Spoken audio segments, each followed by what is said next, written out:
we will do that one day. Okay, so let's get into it.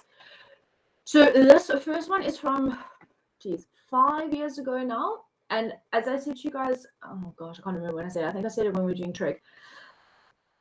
Typically, the papers before COVID, so anything prior to 2020, are a little bit more challenging. And so I really would recommend that you do go look at those. We are heading back to a place of sort of normal, for lack of a better word. And so the difficulty is definitely increasing.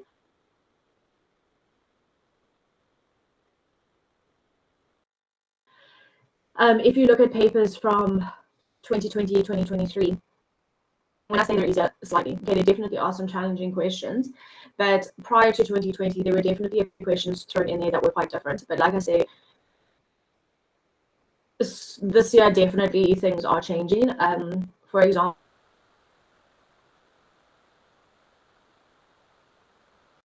I know the trial paper 1 here in Western Cape, they would see different because it's good to train your brain to be able to cope with different.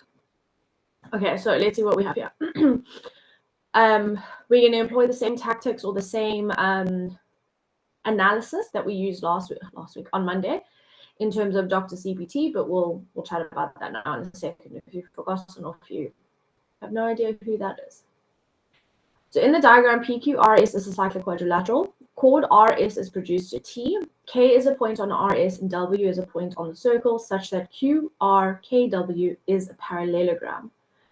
PS and QW intersect at U. PST is 130 degrees and Q1 is 100 degrees. Okay, so this is a little bit new from what we were looking at, or the types of questions we had a look at on Monday, in that within my circle, I'm given a specific type of quad. So I'm told that I have a parallelogram. Now remember, and this will go with analytical geometry as well. Remember that when we tell you that a shape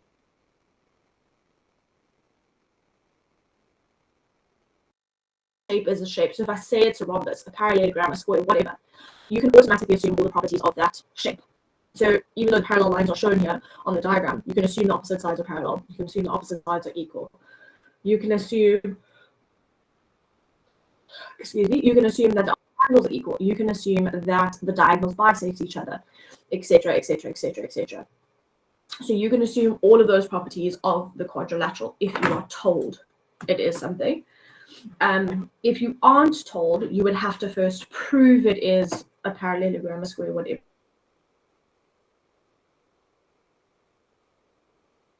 before you can assume its properties. Lorato? Hi, ma'am.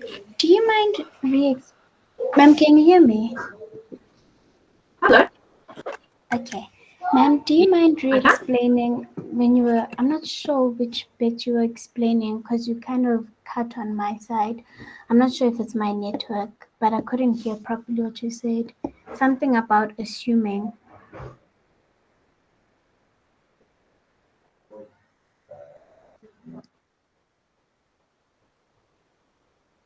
That a quadrilateral, any shape, is a specific type of shape. So here I'm saying QRKW is a parallelogram. Because I'm telling you it's a parallelogram, you can assume all of the properties are true. So you can assume opposite sides are equal, opposite sides are parallel, opposite angles are equal, etc., etc. If we tell you, you can apply all of the things. Oy, oy, oy. Okay. Guys, I wish I knew what the problem was. Can we go? Let's see if it gets better. If it doesn't get better, let me know. So let me answer the first question. If I'm still freezing, let me know and I will make a plan, because right now I don't know what the issue is. Yeah, the only reason I'm saying this is the first question is relatively, so like I say, let me do it, and then if we solve a problem, I will, me and technology will figure it out. All right, so obviously I've made choices again with how I've put my questions, because you know I am who I am as a person. All right, the rest in a second. Okay, so First question says, determine with reasons the size of, and the first angle we want the size of is R at R. I don't know why I want to say R1. So this is angle R down at the bottom here. Now this is exactly what I just explained. Because we know QRKW is a parallelogram, this is helpful to us. Oh, we didn't do Dr. CBT. Clearly, whatever sickness I have is affecting my brain. So parallel lines, QW parallel to RK. And remember we spoke about this the other day. This extends all the way to T. So technically that entire line is parallel to QW. We also have the parallel lines RQ and KW. I'm really good at highlighting. It's a real skill that I possess. Okay, so we have those parallel lines. We have some cyclic quads. I can highlight that for us in a second. I say some cyclic quads. We have a cyclic quad. We don't know where the center is, so we can't identify the diameter or the radius, and we don't have any tangents. So the only things I have from Dr. CBT, diameter, radius, CBT, cyclic quads, parallel lines, tangents, on my parallel lines, and my cyclic quad. So just that we all know where the cyclic quad is. The cyclic quad is RQPS. How I know that is because all 4 vertices are on the circumference. So remember we spoke about the fact that a cyclic quad has all of its vertices on the circumference of your circle. Okay. So that's what I have according to Dr. CBT. Right, let's go. So R1, because I have those parallel lines QW and RK, we can see that Q1 and R are co-interior to each other. So immediately I know that this is 80 degrees because of co-interior angles. Now remember, whenever you use a parallel line reason, you have to state the parallel lines, QW parallel to RK. And that's it. It's 80 degrees, lovely. I don't have to do anything more. We spoke about this on Monday. I like to fill in information as I go. So as I start to gain information about the diagram I'm working with, I like to add it onto my diagram. It's maybe useful to do it in a different color or in pencil so that you know what, that's a weird looking 8, so that you know what information you have versus what information you were given. Okay, let's just do a sound check. Are we all managing or am I still freezing?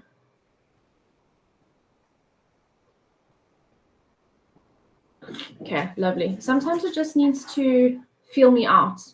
And then once it's like, oh, cool, she's a friend, it works. Okay. So we have 80 degrees. The next angle we want is angle P. Now, I have already helped us out by highlighting certain pieces of information, but this is angle P that we want up here. So I'm going to give you a second. I want you to look carefully at what information we've been given. And like I say, what I've highlighted is actually helpful for us in this case. And I would like you to tell me what the size of angle P is with a reason.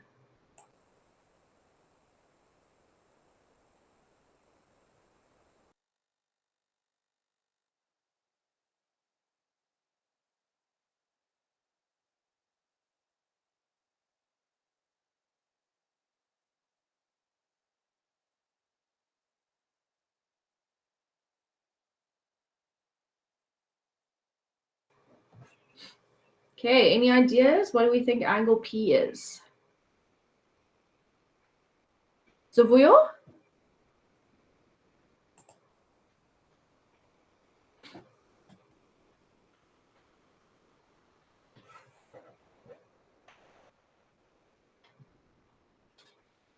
Zavuyo, are you there?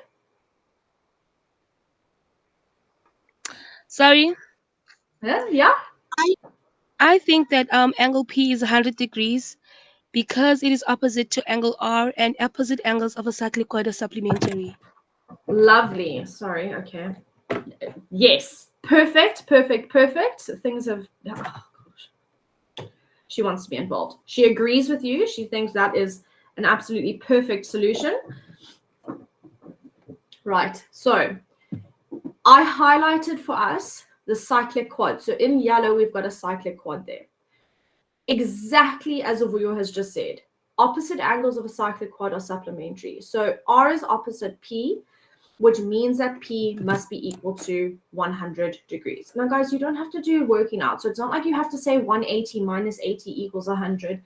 You're at a level now where you can go straight to your answer with a reason. And remember, I explained to you on Monday the fact that these 2 marks, you are getting 1 mark for your answer and 1 mark for your reason. So there is no marks awarded for any working out. In the next question, you'll see this is a 3-mark question in 8.1.3. That maybe requires an additional step before you get your answer. But again, it's not like it should take half a page of working out for you. It should be quite literally wham, bam, thank you, ma'am, answer, reason, done. Okay, Lorato?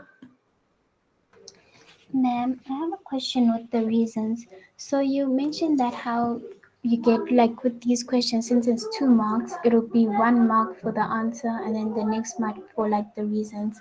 So Yes. let's say unintentionally you forget to mention the parallel lines. When it's a 2-mark question, do you lose the 1 mark because you didn't mention Yeah. them? And then if Yeah. it's like a all or nothing question, do you lose both marks? Yeah. Yeah. So, okay, so in response to the parallel thing, just a little bit more detail, you're penalized once for the parallel lines. So if, for example, you use the parallel line or a parallel line reason later on, and you again forget your parallel lines, you're not going to be penalized twice. We will take off a mark the first time you make that mistake, and then we move on. So you're not penalized over and over again for the same thing. It's the same as rounding. So there will always be a place in both of your papers where you lose a mark for rounding, but we will not penalize you every single time you make a rounding mistake. There's often a mark allocated for like notation and stuff. We spoke about this with calculus. You're going to be penalized once, and then we're going to move on from it. In terms of, it was parallel lines. Russell, what was your other question? It's like, oh, the all or nothing.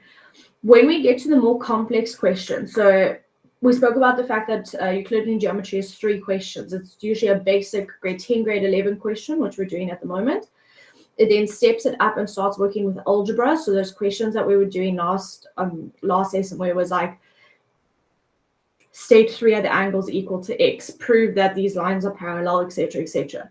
That's generally question 9, along with often the theorem proof.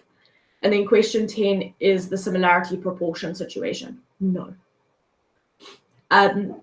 In those questions, it is often 1 mark for both your statement and your reason. So there, if you've done something wrong in either one of those situations, you lose the mark.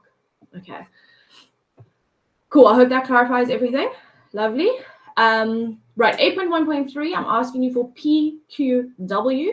So PQW is actually just Q2 if we look at the diagram. So we go from P to Q to W. That is Q2.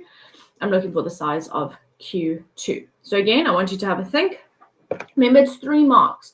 So that likely means that I have to do an additional calculation before I get to my answer. But have a look, have a think, and then let's see what we come up with.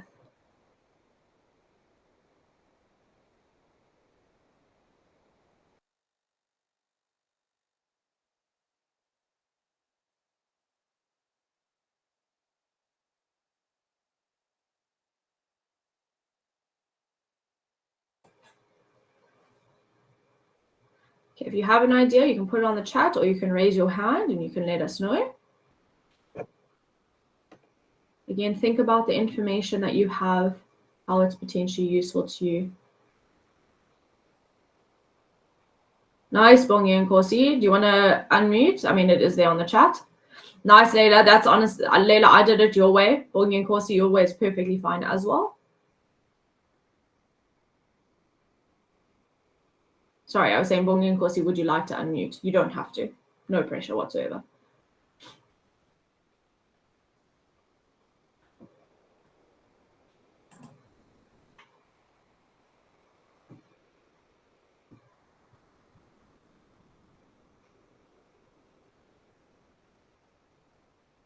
Okay. Layla, would you like to explain? Again, no pressure. You don't have to. Ma'am, I don't mind explaining. So I just said that wait, what did I say? I said that I went to angle S and then I said 180 minus 136 because angles on a straight line. And then I got Good, that S1 is equals to 44 degrees. And then good. I went to angle Q and I just said 180 minus 44 degrees because the opposite angles of a cyclic quad are supplementary. And Good. then angle Q was equals to 136 degrees. Okay, so what is Q2 equal to? Oh, Q2 was 44 degrees. Careful. So this whole No, thing is wait. 130. What is Q2? Q2 was 36 degrees, sorry. Perfect. I don't know. That's perfect. Okay. So opposite angles of a cyclic quad. It's wild handwriting here tonight, but it's okay. We all understand. All right. So that's how I did it personally. There's certain reasons that sometimes you see and sometimes you don't see. Can you see this little monster? Anyways, so I saw the angles on a straight line and then the opposite angles of a cyclic quad. Bongi and Corsi did it slightly differently in that we have our cyclic quad, and this 136 is actually an exterior angle to my cyclic quad. And we know that the exterior angle is equal to the opposite interior angle. So Q2 is equal to 36. It's a much shorter solution because you can go straight to your answer. And that'll give you all 3 marks. There was no additional calculation that you needed to do there. Okay. Lorato? Ma'am, so what Yeah. I did, I'm not sure, I think it is correct because I also got to the same answer. So what I did was I found the angle for S1 and then I said 360 to subtracted by all the other angles to solve basically for X, which is Q2, and then I've got 36 degrees. Oh, okay. So use interior angles of a quad. Yes, ma'am. Yeah, that's perfect. No problem whatsoever. Again, not something I would have seen. Oh my gosh, everyone is joining us tonight. Not something I would have said, but it's also just one of those reasons I never see. Okay. Thank heavens there's not 3. Well, there is 3, but thank heavens the third one hasn't joined us yet. It's chaos. Like I say, I don't need children. I got cats. Okay, right. Madness. Perfect. Right. So 8.1.4 is the size of angle U2. And U2 is this bad boy over here. Okay, so again, take a second, have a think. Let me know what you think about U2. Again, it's 2 marks, so you can go straight to your answer with a reason.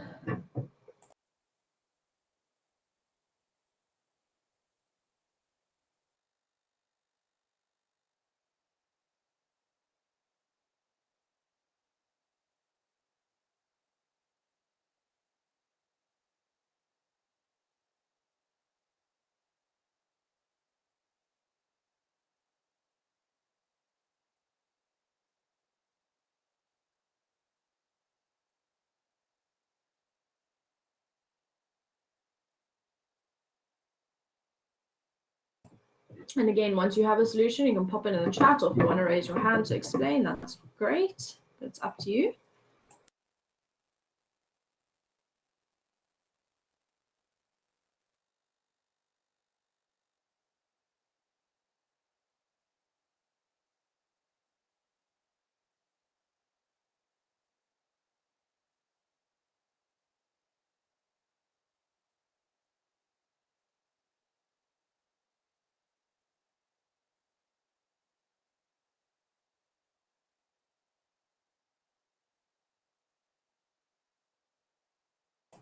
Nice, Bongi and Corsi. Do you have a reason for saying it's equal to 136?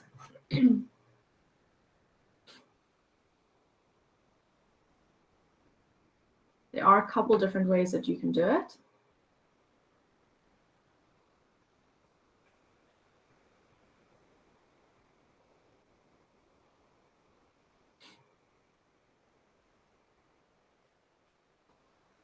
exterior angle of a triangle.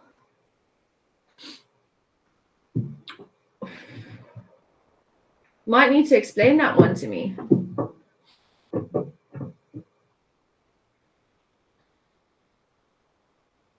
Abanisa, I agree with that. Okay, I'm glad we're all agreeing it's 136. Lorato, I'm going to have to figure out what you've done here as well. 136.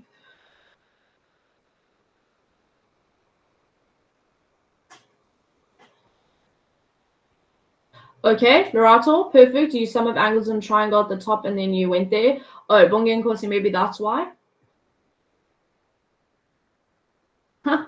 I now see the exterior angle of a triangle. Thank you. Geez, guys. Nice.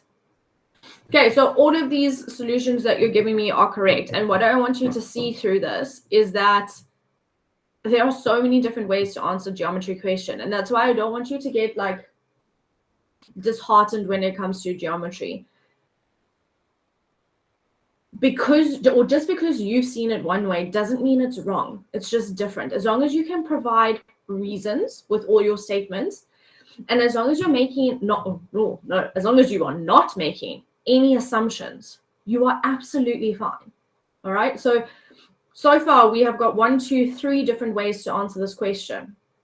I just want to see.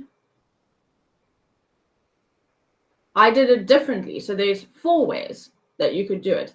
There are often at least bare minimum 2 different ways to answer a question.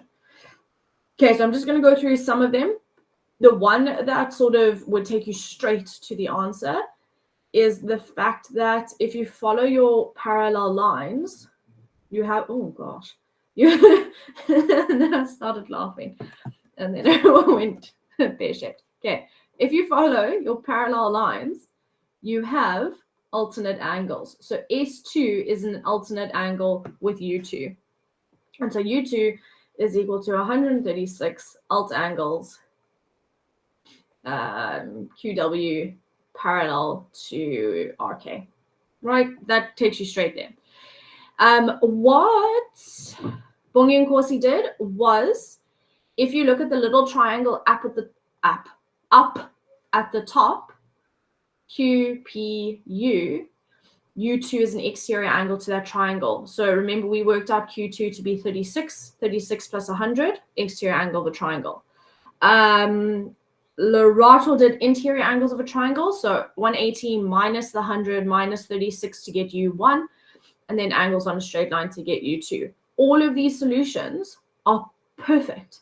There is absolutely nothing wrong with any of these solutions. Like I said, there are so many different ways that you could have done this. I've actually even thought of another way. So there are so many different ways you could have answered this question.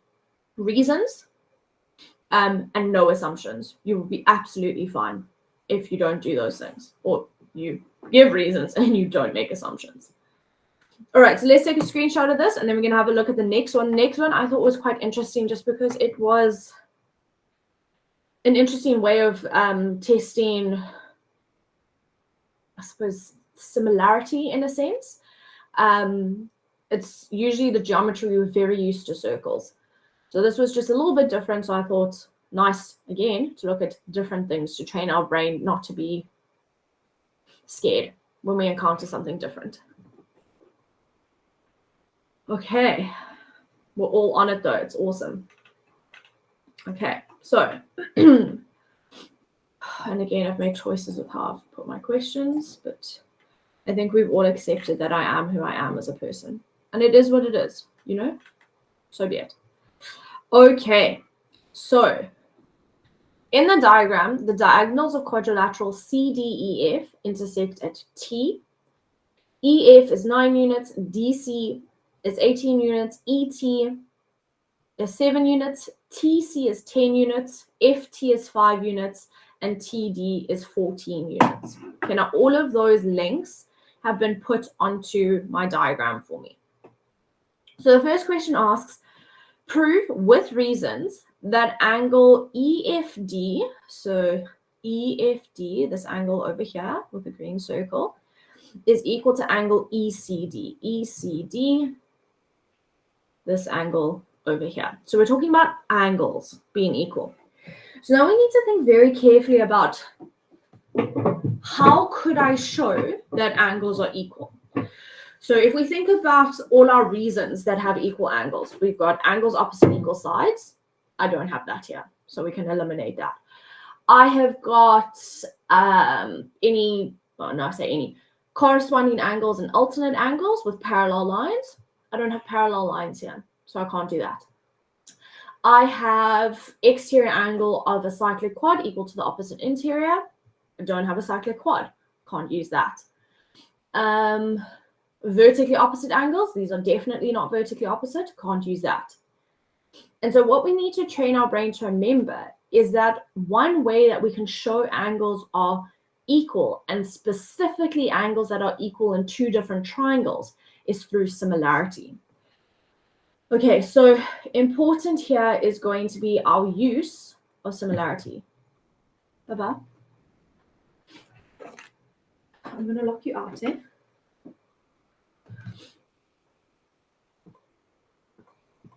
Right, so now the next question is, how do I decide which triangles to work with?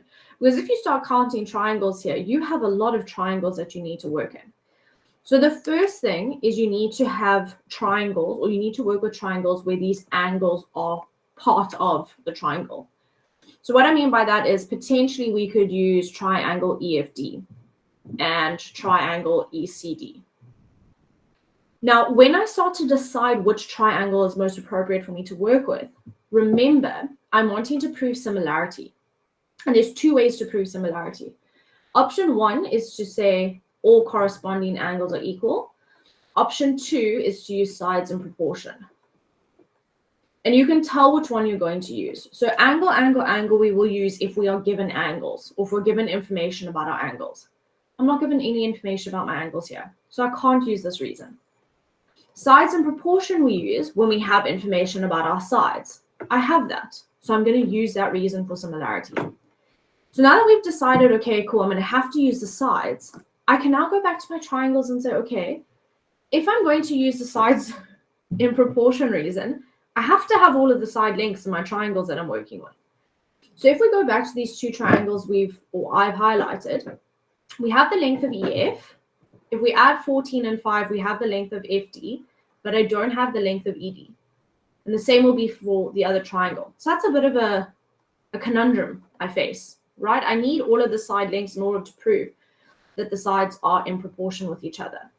So I need to go and look and see what other triangles I have that contain these angles that have all three of the side lengths given to me. And that would then be, oh gosh, triangle. Okay, we're just going to pretend everything's fine. The triangle EFT,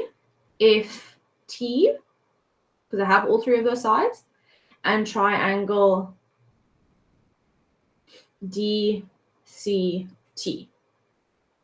Those two triangles, I've got all three side lengths, and so I can potentially prove that they are similar to each other. All right, so if we now start to actually go into our similarity proof, remember we always state which triangles we're working in, because as is evidenced in this diagram, there are oftentimes multiple triangles. So we need to be very clear about what we're working with. So we are working with triangle EFT, and triangle DCT, as I said earlier. Okay, those are my two triangles I'm working in. Now, any similarity or even congruency proof, you have to show three things. So similarity, either the angle, or these two sides are in proportion, these two sides are in proportion, these two sides are in proportion. Congruency, you've got 4. You can go and revise your congruency. Okay. So I need to make 3 statements here. Now, we are comparing our two triangles. Please remember that. So if I start with, and you can start wherever you want. I don't know where I was going with that, sorry. If I start with the side length EF, and I compare it to the corresponding side length DC, I've got a ratio of 9/18, which is equal to 1/2. If I then go and compare side FT with the corresponding side TC. So FT over TC, I've got 5 over 10, which is equal to a half. If I then go and compare my final side, ET, with DT, I've got 7 over 14, which is equal to a half. And so what we have managed to show here is that all of these sides are in proportion with each other. The side lengths in triangle DCT are double the size of those side lengths in triangle EFT. And because I've managed to show that all of these proportions are the same, I have proven similarity. So therefore, triangle EFT is similar. Remember, similar, 3 vertical lines. Congruency is 3 horizontal lines. And then I put 2 fingers, 3 horizontal lines to triangle DCT. And my reason sides in proportion.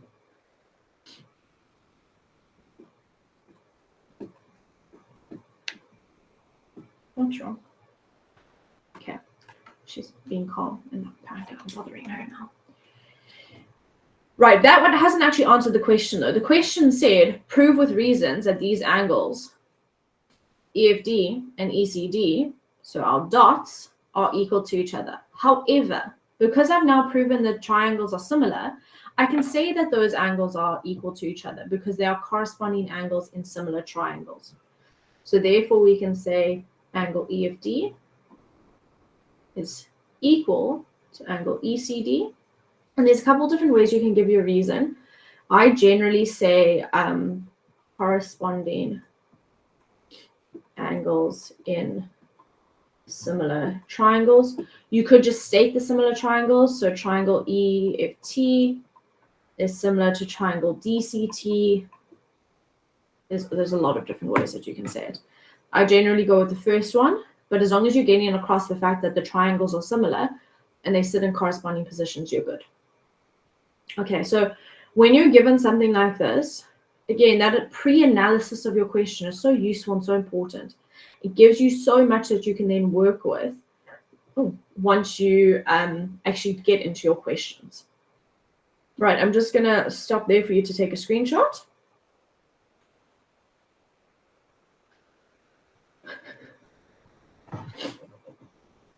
And then we want to prove, Lorato? Hi, ma'am. Just before you continue, I have a question. So, ma'am, when it comes to us proving the angles of, like, let's say these similar triangles, so would it ever be a case of you have to prove, let's say if the question said, prove with reasons angle EFD, basically angle F in triangle EFD is equal to 2 times angle C from ECD.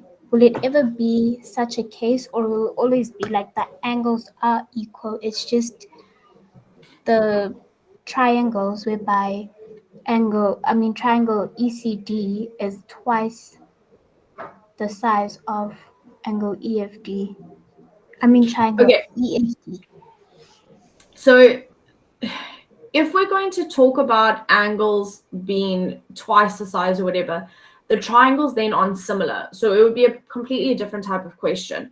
I think the next question that we're going to have a look at actually asks us to prove that a certain angle is a quarter of another angle. So it would be more a circle geometry, Euclidean geometry question. In similar triangles, the angles are always equal. That is what a similar triangle is. The angles are all the same. The size of the shape then differs. So if it's a similarity question, no, it won't be that the angle is 2 times or 3 times or a third of or whatever. They will be equal because that's what similar triangles are. Noted. Thank you, ma'am. Sure. Okay, sorry guys, I just need to blow my nose. So you can have a look at the next question. It's saying prove that DFC is equal to DEC. I will highlight them now.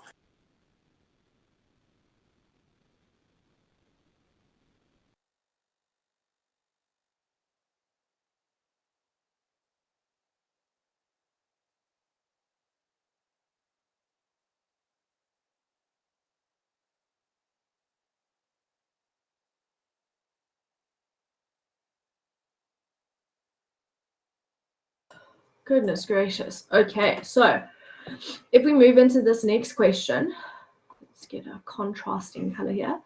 DFC is, oh, okay, I'm just going to take off the green right now. I'll fill in what we do know in a second. So angle DFC is this angle over here in the purple dot, and DEC is this angle over here. We have already proven, and it's always really important, as I've already said previously, to take note of what you have proven. We have already proven that EFT or EFD is equal to, what is that? ECD. Okay, so we've proven that. Now, again, our inclination might be to go and use similar triangles because we've just done that.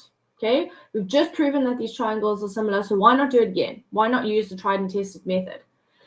If you go and assess which triangles these two angles fall in, it is either triangle EDT and triangle FCT.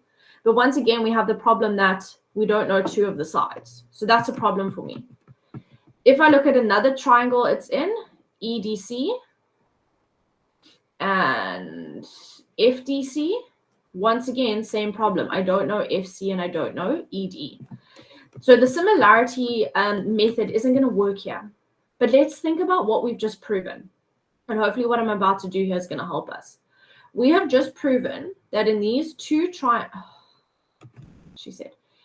in these two triangles, and look at how I'm drawing this. Hopefully this is going to help. We have proven that those triangles are similar, and we have proven those angles are equal. So I want you to think carefully about what that means. I'll give you a hint. Think circle geometry.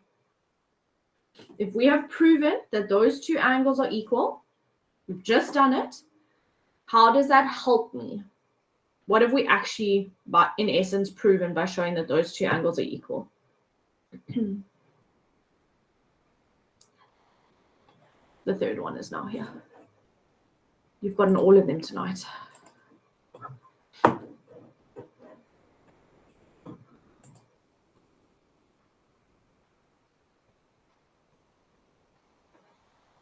Any ideas? And this is a little trickier, so I'll give you a minute or two.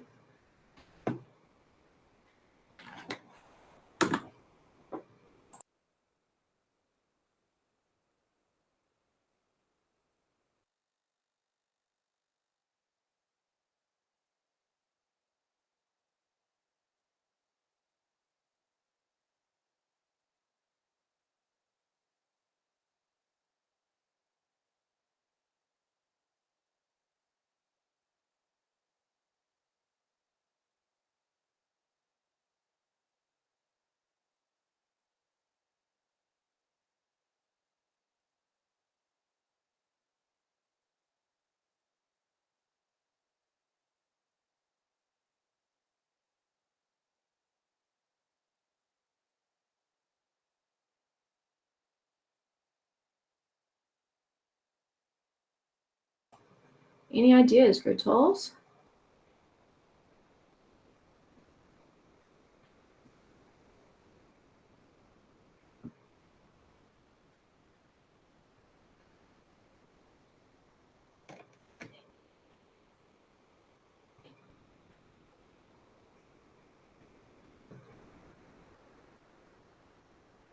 Okay, so it seems we're a bit stuck, which is absolutely fine. Like I said, I think it would have taken me a few seconds if I hadn't already gone through this. Alrighty, so like I said, we have already proven that this angle up here is equal to this angle up here. Now, if you look at the way I've drawn my sort of similar triangles in there, hopefully what you see is that they form like a bow tie butterfly shape. And that should immediately make us think of angles in the same seg. So if we go, I'm going to draw a very crude situation here. If we go to a circle, oh, come, golly, you've been frustrating. And we go and draw a bow tie or a butterfly, whatever you want to work with. We know that if these two angles are equal to each other, that that means that I have a cyclic quad.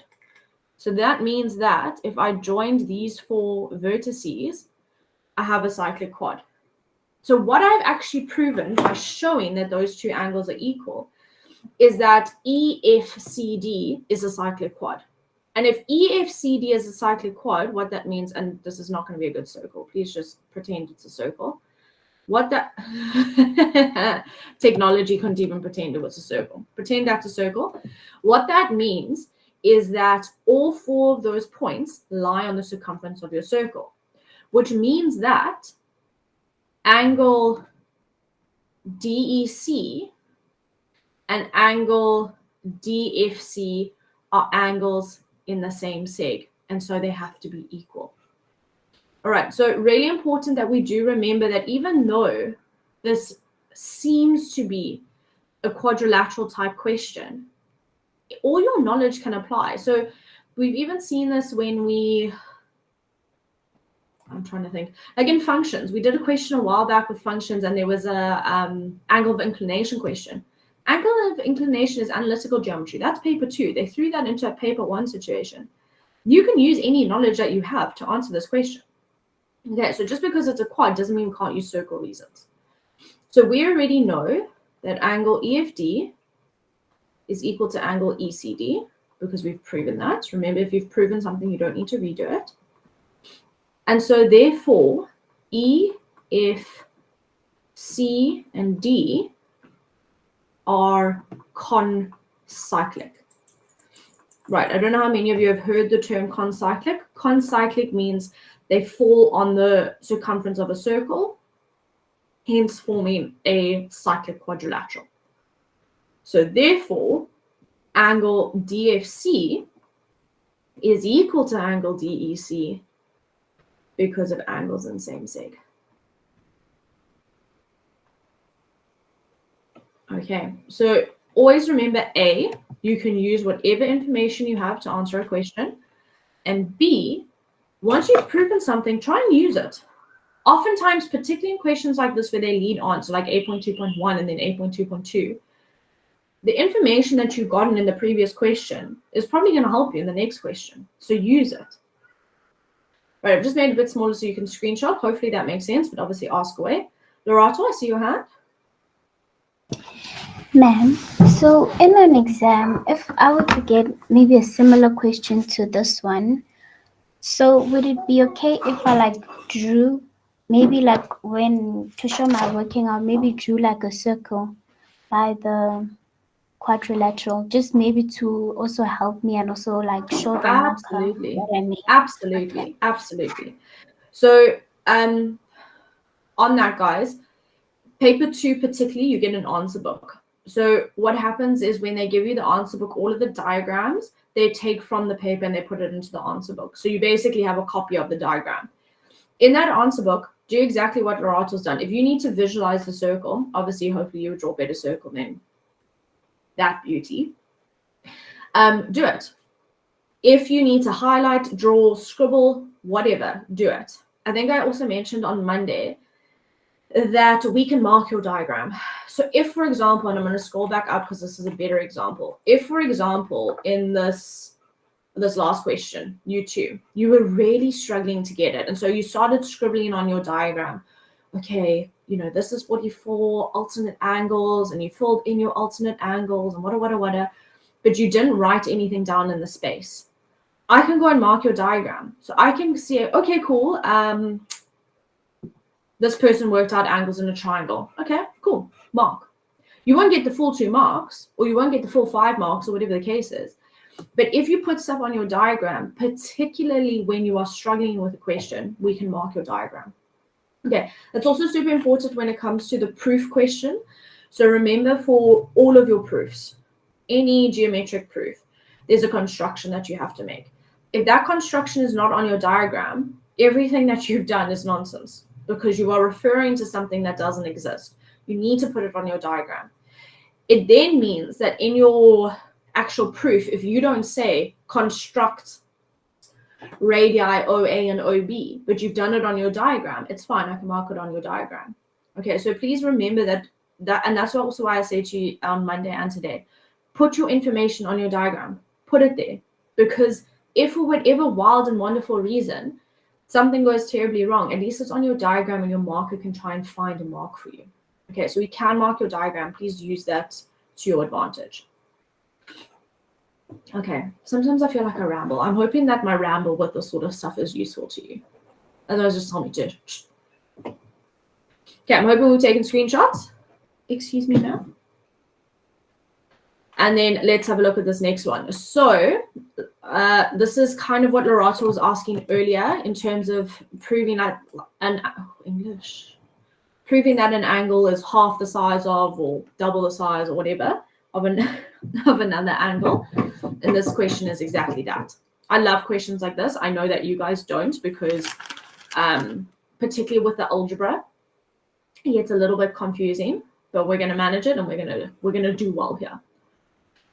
So in the diagram, O is the center of your circle. ST is the tangent to the circle at T. M and P are points on the circle such that TM is equal to MP. OT, OP, and TP are drawn. Let O1 equal X. So again, we're not even going to look at the question. We're first going to just suss out what I have going on. So remember, Dr. CPT, let's identify those things if we can.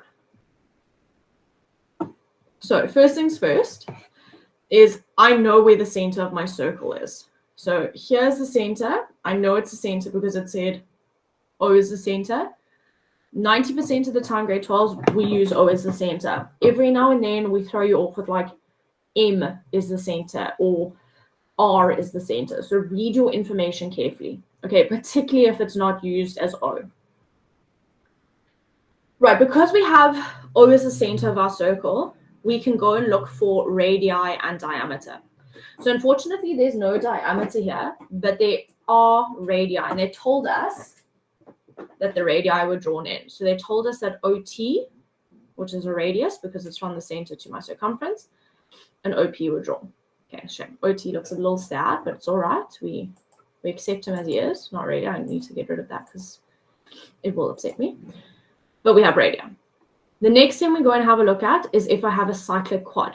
Now, can someone tell me if MTOP is a cyclic quad? Is MTOP a cyclic quad?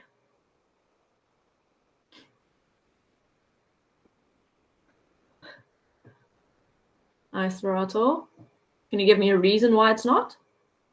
So Lorato saying no, it's not. Ma'am, would it be, it's not a cyclic quad because O is not on the circumference of the circle. Perfect. Okay, so guys, remember cyclic quad, all four vertices must be on the circumference of your circle. Okay, that's a must. Sorry. Oh, everything's gone wrong. Okay, we're just gonna roll with it. All right. So Morgan, good. I see your reasoning as well. The points don't touch our circle. That's perfect. So we don't have a cyclic quad, unfortunately. We also do not have parallel lines.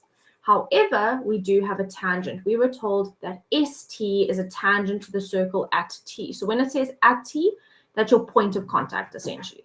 So we have that. That's awesome. We can now go from there. So the question says, prove with reasons that angle STM, so let's highlight that for ourselves, STM, so essentially T1, is equal to a quarter of angle X. And angle X is essentially O1.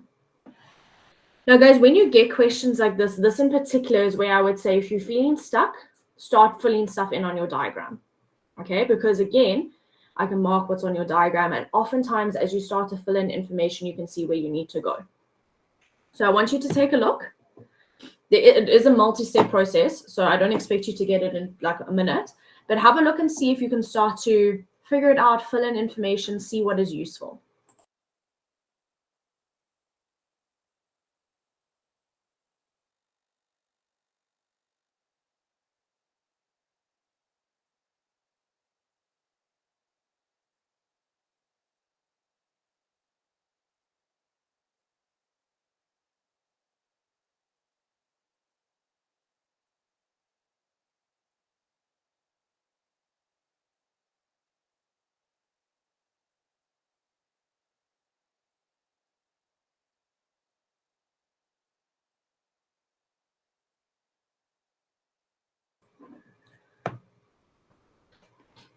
Any ideas?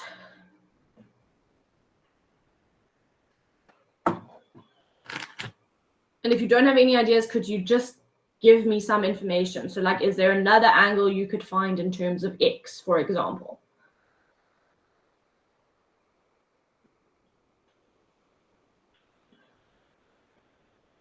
Or if you can hear my stomach grumbling, I do apologize.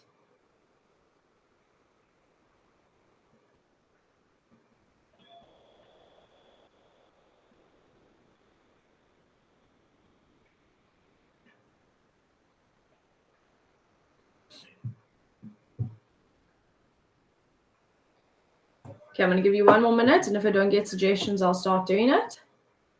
And like I say, it doesn't even have to be an answer, just anything. Could we use tan chord?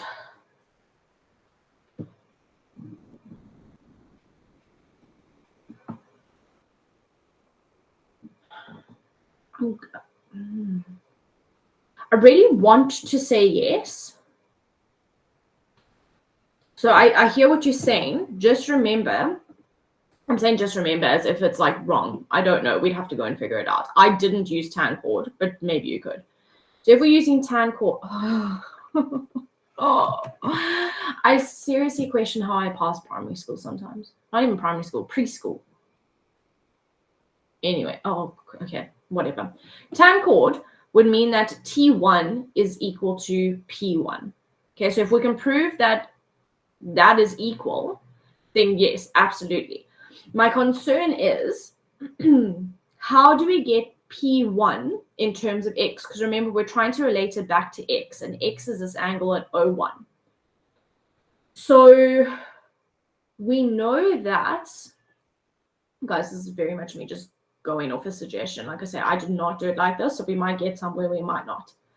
We know that OT is equal to OP, which means that T3 and P2 are equal to each other. Yeah, that thing are equal to each other. So we could write those in terms of x, because we know that 180 minus x and then divided by 2 would give me those angles. So this is technically 90 minus a half x, 90 minus a half x.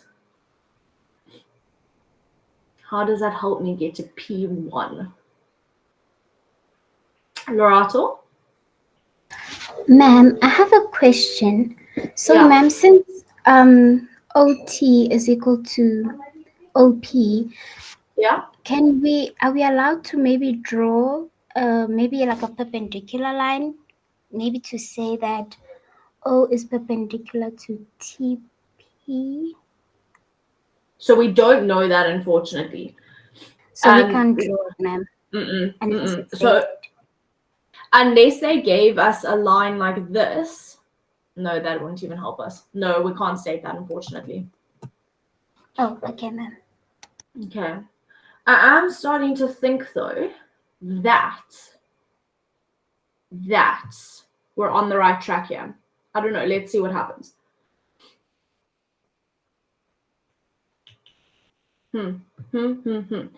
Because if you now look, oh no, hang on, please ignore everything I've just said.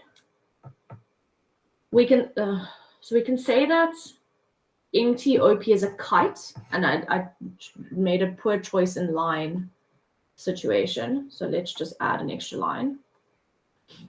So we can say it's a kite because OP is equal to OT and MT is equal to MP, but that doesn't really help us. So I'm stuck with the tan chord. I can't see a way to get there. It's an interesting proposition, though. I'm going to have to think about it. But I'm stuck. Unless, Morgan, you got further than me.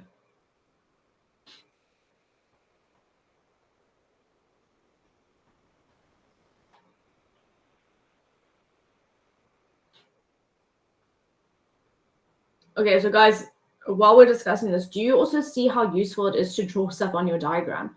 Because even though I've gotten to like a bit of a roadblock, A, I have information on my diagram. B, I've determined that this information possibly isn't useful to me. Or C, I've got information that isn't useful to me right now, but maybe is useful to me later on.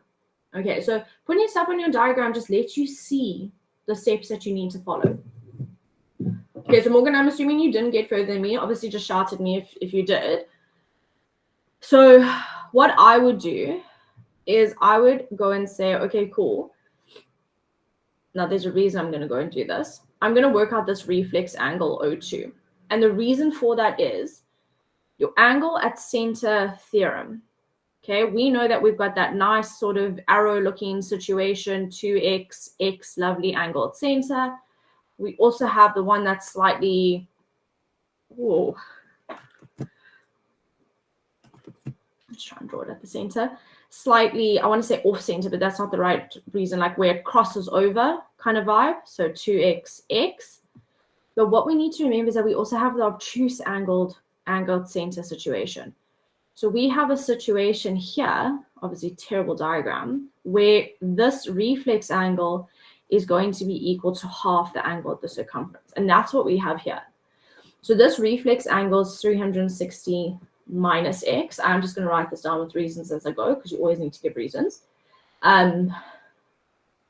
Reflex angle O2 is equal to 360 minus x. Angles around a point.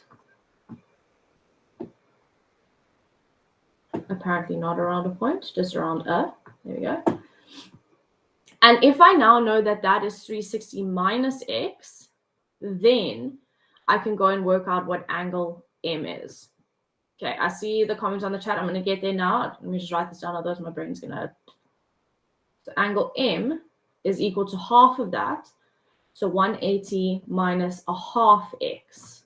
And then our angle at center equals 2 times angle at circumference. Okay, let me just have a look.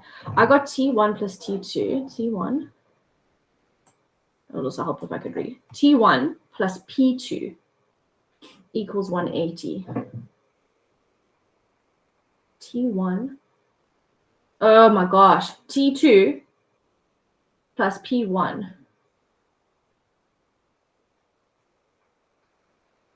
Okay, so Gabanisa, I think I'm getting there. I'm eventually going to use that. I'm not too sure what you use that in conjunction with, but I'm going to get there. So hopefully it'll all come together now. Okay, so we know M. And again, I'm going to fill stuff under my diagram because, you know, make it easy for my marker.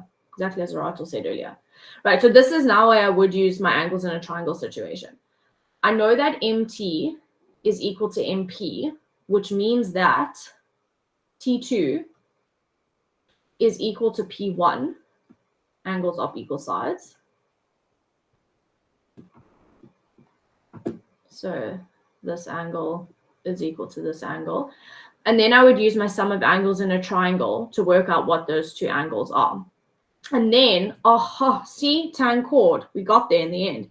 And then I can use my tan chord, because once I know what P1 is, exactly like you said, Morgan, it is tan chord theorem with T1. See, we got there in the end. We just had to do some things. All right, so if I now want to work out T2 and P1, I would say that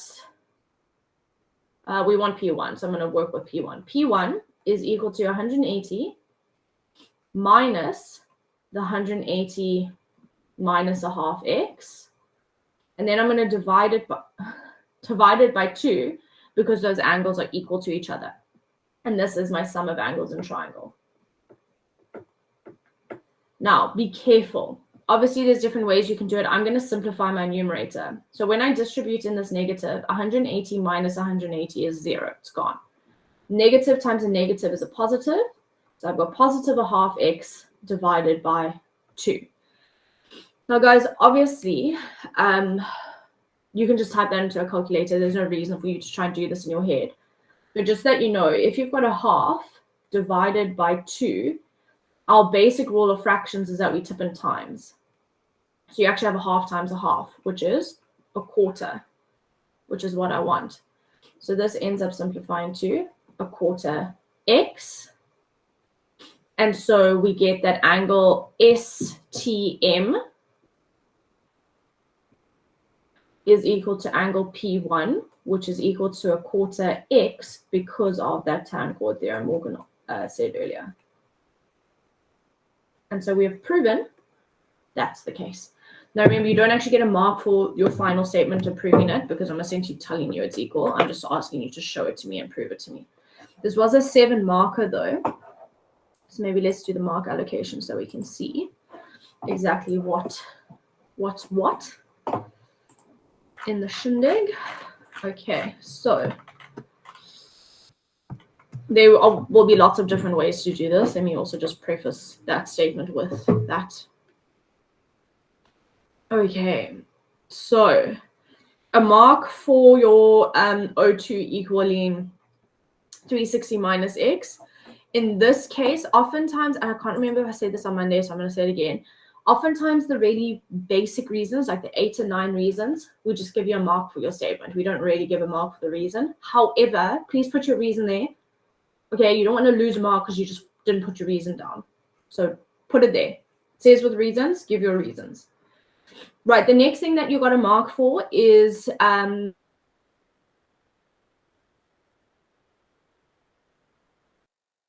getting your size of angle M and then a mark for your reason. That's a 2 marker for that statement. You then got a mark for getting the fact that T2 and P1 were equal to each other and were equal to a half x situation. And then you got a mark for saying that, sorry, I don't know why there.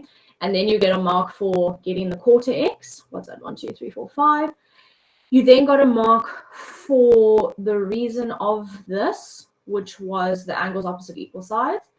And then you get a mark for the actual reason for saying that it's equal to a quarter x. So you don't get a mark for the statement because I'm telling you it's equal, but you do get a mark for using the appropriate reason for this proof. Okay, so like I say, a couple different ways you could do it. Most of them involve all of this, maybe just in a slightly different order or slightly different way of calculating it. But that is it. Okay, am I still freezing? We were so optimistic.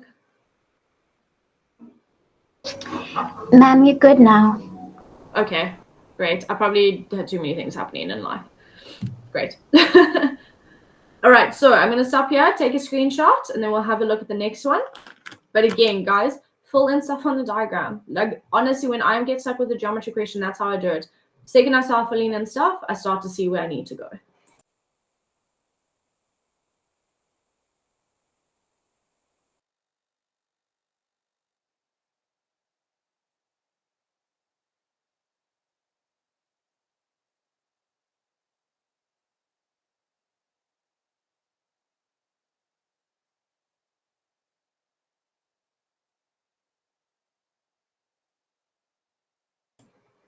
Alrighty, let's have a look at the next one.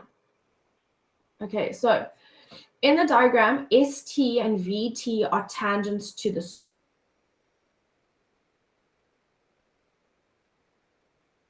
circle at S and V. Basically just means that S and VT is the tangent at V. Just as sort of placing everything in the appropriate position. Okay, so they are my tangents. Okay. R is a point on the circle and W is a point on chord RS, so chord RS over here, such that WT is parallel to RV. So we've got tangents and we've got parallel lines.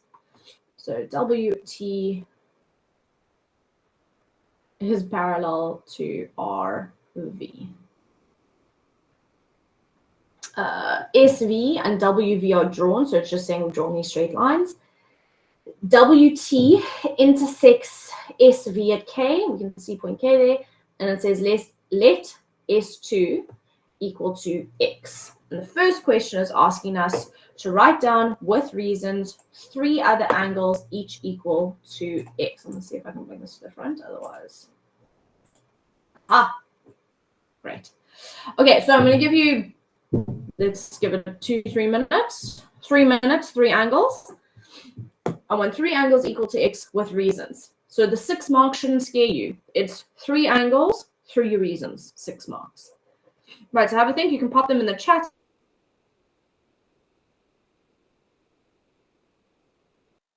go along. If you've got questions, just ask. Like I said, we'll give you 3 minutes and then we'll see what we have.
Lorato? Ma'am, could we say x is equal, v3 is equal to x because of tangent from common point as the reason?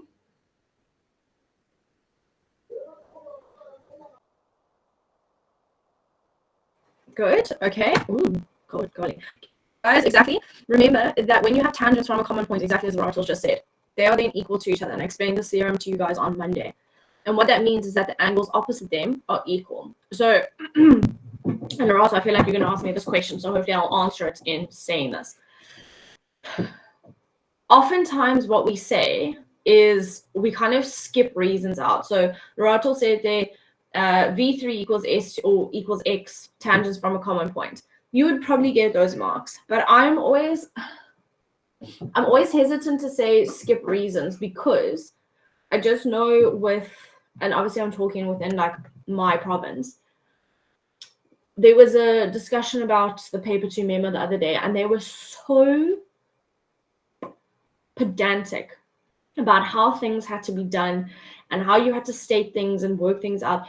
And whilst I don't necessarily agree with it, I'm not the person who is setting the papers, marking the papers, or at least has no say in how the papers are marked, okay? So my advice is always, particularly in geometry, write down everything. So treat your marker as if they know absolutely that much, that was a weird zero, that much, about geometry, and you write down everything. So what I mean by that is I would start by saying ST is equal to VT tans from a common point.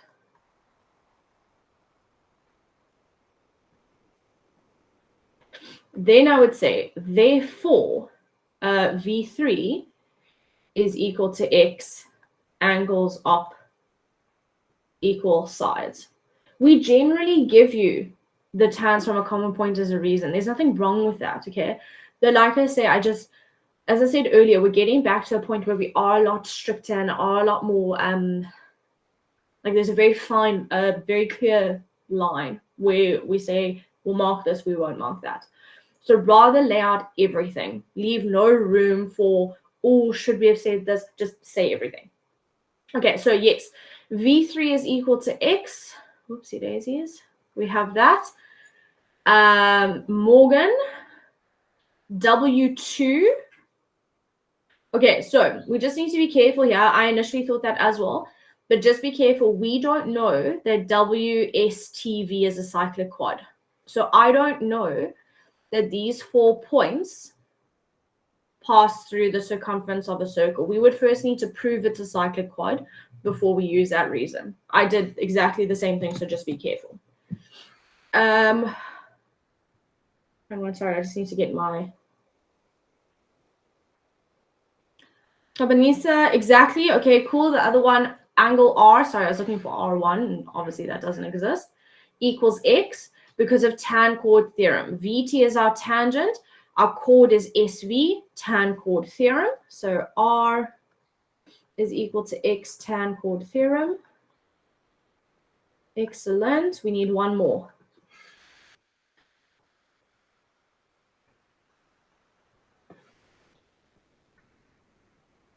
Think parallel lines. We've used the tangents.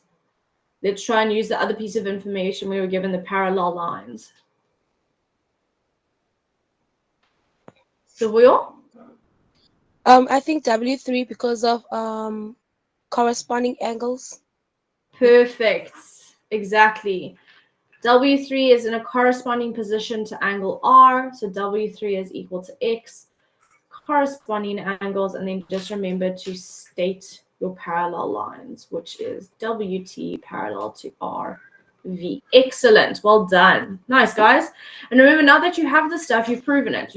All of this is true. So now we can use it if we need to later on. Lorato? Ma'am, I have a question with the first one.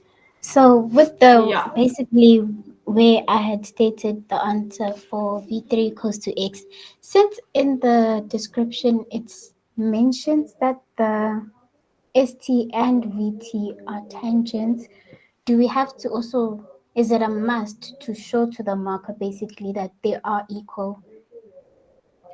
I'm going to say yes, because those tangents could technically be anywhere, but according to my diagram, I can see that they come from a common point. So like I say, I would rather treat my markers if they know absolutely nothing about geometry and give all reasons. Rather do more than do less. Okay, thank you, ma'am. Okay. Sure. Okay, guys, so I think we've got time for this last one, and this actually leads on to Morgan's suggestion earlier. And so now we need to think carefully about what I explained and what Morgan said in suggesting the angles and same-sex situation. It says, prove with reasons that WSTV is a cyclic quad, and that's the exact cyclic or the exact quadrilateral I highlighted earlier. So now we want to prove whether or not it's cyclic. So WSTV,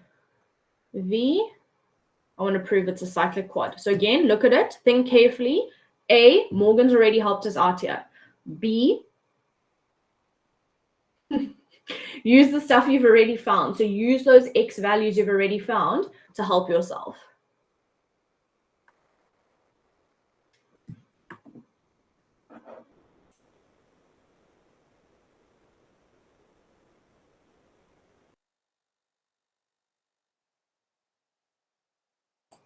Sorry, Bongi and Kosi, I did not see your question.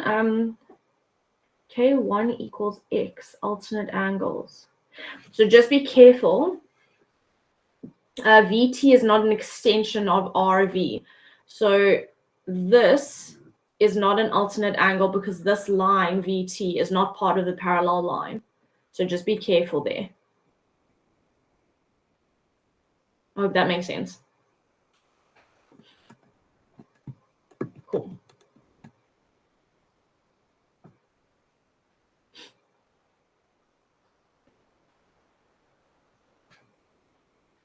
And guys, remember this question that we're on, 2 marks. So there's no working out required from you. Look at what you already have, and it's quite literally a statement and a reason.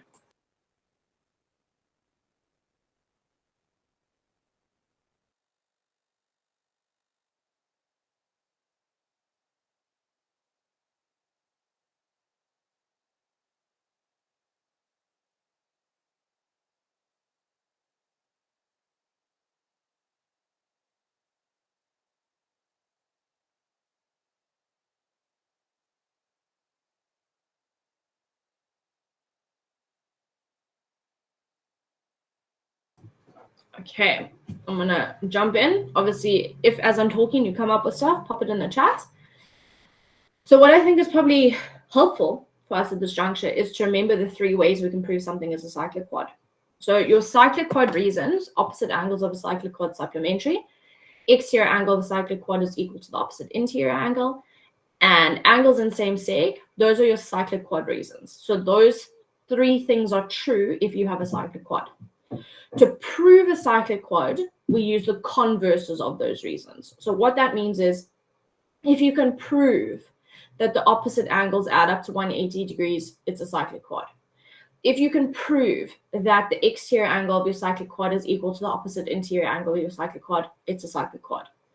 If you can prove that the angles in the same segment are equal, it's a cyclic quad. And like I said, Morgan gave us that hint earlier. If we're going to have a look at what information we have already proven that W3 and V3 are both equal to X. Those are angles in the same seg. Okay, we're getting there very slowly. Here's my butterfly bow tie shape. Terrible drawing, but there it is. These 2 are angles in the same seg. And because they're equal, we can say it is a cyclic quad. So W3 is equal to V3 because they're both equal to X. We've proven that. And so therefore, WSTV is a cyclic quad.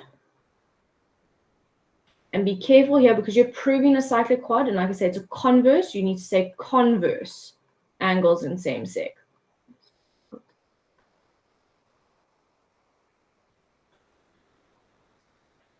Right, so again, that summary is on the Google Classroom for you if you've forgotten all of that.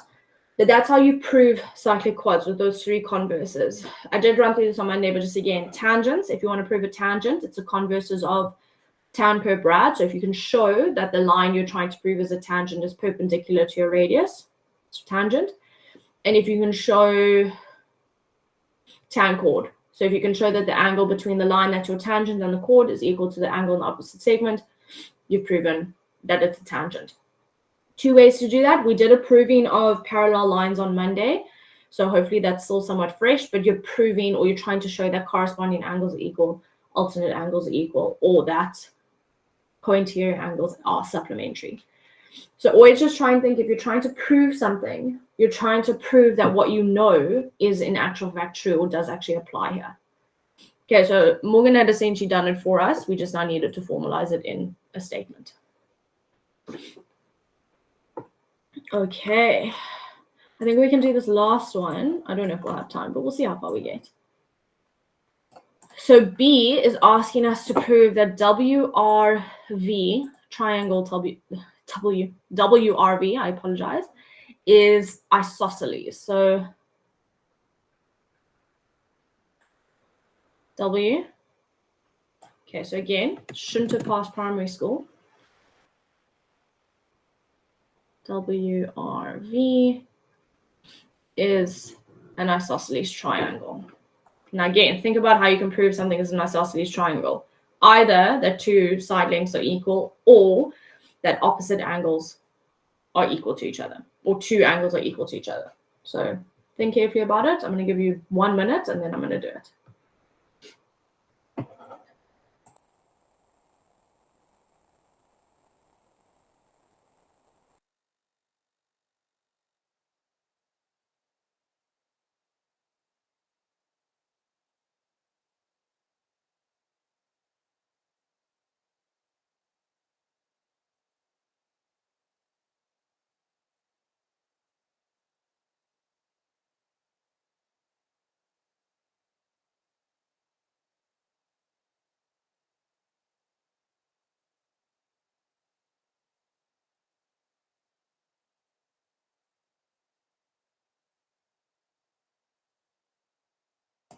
I'll give you a hint.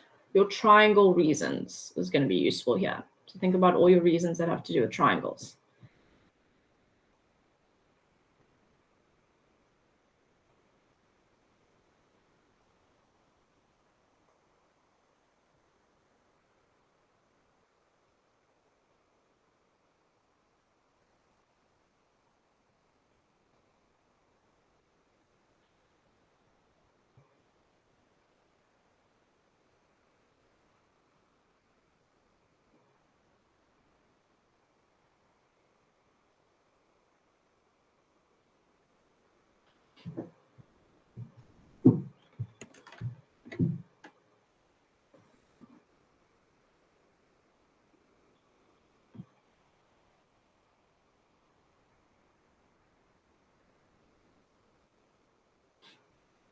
Okay, guys, it's nearly 7 o'clock. So if we have a look, so I say, think about the fact that you've got a triangle here, essentially. Think of your triangle reasons. You know one of your angles inside the triangle. And we have the fact now that this is a cyclic quad. So if we again start filling in information we know that S2 and W2 are equal to each other because those are angles in the same seg. If we then have a look, this angle, W2 and 3, so SWV, is an exterior angle to this blue triangle. And so what that means is that this exterior angle, which is 2x, is equal to x plus something else, giving me 2x. And the only other thing I can add to x to get 2x is x. And because I've now shown that two of my angles are equal, it's an isosceles triangle. All right, so I'm going to quickly write all of that down so that if you want to stay and take a screenshot, you can. If you need to leave, that's absolutely fine. I do understand. While I'm writing it down, Rato? Ma'am, so it would be wrong for us to now say, to have said W2 is equal to X in 10.2.1 because we had not proven that there's a cyclic quad. So since Exactly. in 10.2.2, it shows that there's a cyclic quad, we can now basically move it on to B and say, okay, then it'll be that angle W2 is equal to X since it's on angles on the same segment, meaning basically what we're proving for the isosceles triangle is correct. Exactly. So that's what I'm saying. Once you've proven something, use it. And I think you actually said it last lesson, or maybe it was someone else. Even if you can't prove it, assume that it's a cyclic quad and use that in your next step of working out. Everything that you're doing sort of in the questions prior to is going to help you. And so absolutely, we know it's a cyclic quad, now use it.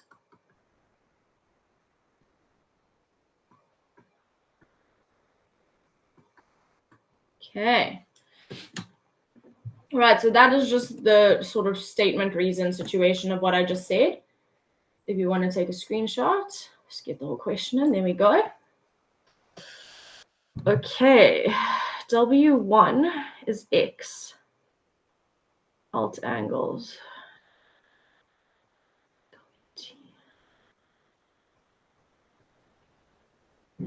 I feel like I'm stupid. Where is there an alternate angle with W1? Just help me out here because, like I say, I feel like I'm a bit silly here today. So remember, your parallel lines are WT and RT, not RW and VT.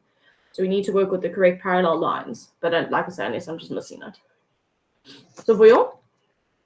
Or, ma'am, you could say that W2 is equal to V1 because of alternating angles. Okay. Yes, but how does that then help you? Oh, okay, hang on. Please just ignore my words. So have you already said W2 is equal to X because of angles in the same seg, and then you're saying alternate angles? Yes, ma'am. Perfect. Okay, sorry. Yeah. Perfect. You could also say that.